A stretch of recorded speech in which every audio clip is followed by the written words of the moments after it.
শ্রীলঙ্কার ডাম্বুলায় মিরাজকে দেখে তার হাঁটা কপি করলেন সাকিব আল হাসান। এই কাণ্ড দেখে মিরাজের অট্ট হাসি। দীর্ঘদিন পর দুই ভাইয়ের দেখা বলে কথা, তাও আবার বিদেশের মাটিতে। প্রিয় বড় ভাইকে পেয়ে মিরাজ যেন কথার ঝুলি খুলে বসলেন। মিরাজ তো সবসময় আইডল মানেন, সাকিব আল হাসানকে হতে চান ঠিক তার মতোই। তাই তো বড় ভাইকে পেয়ে শুরু হলো জমিয়ে তাদের আড্ডা দেওয়া। অনেক সময় সংবাদ সম্মেলনে ওয়ানডে অধিনায়ক মিরাজ বলেছেন, আমার দলে সাকিব ভাইকে চাই। ওনার মতো একজন ক্রিকেটার থাকা মানে ক্যাপ্টেনের প্রেশার কমে যাওয়া, সেই সাথে নিজের কাজও সহজ হয়ে যায়। যাগ্গে সেসব কথা বাদ। বৃহস্পতিবার ম্যাচের পরই শুরু হলো সাকিব মিরাজের জমে আড্ডা দেওয়া।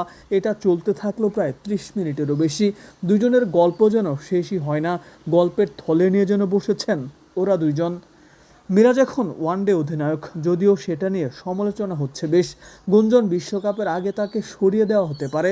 তবে সাকিবের সাম্প্রতিক ফর্ম কিন্তু 27 বিশ্বকাপের দলে থাকার ইঙ্গিত দেয়, যদিও সেটা অনেক সময়ের ব্যাপার। সবার আগে সাকিব আল হাসানকে ফিরতে হবে দেশে। সব কিছু মিটিয়ে তবেই তাকে নামতে হবে মাঠের খেলায়। তবে সব কিছু ছাপিয়ে ডাম্বুলায় দুইজনের আড্ডায় নজর ছিল সবার। মিরাজের ক্যারিয়ারে আছে সাকিবের অবদান, সেটা দুইজনের মধ্যে চলা কথোপকথনেই বোঝা যাচ্ছিল। রাঙ্গিরি ডাম্বুলা আন্তর্জাতিক ক্রিকেট স্টেডিয়াম থেকে মোকাদ্দেস হোসেন, ডেইলি ক্রিকেট।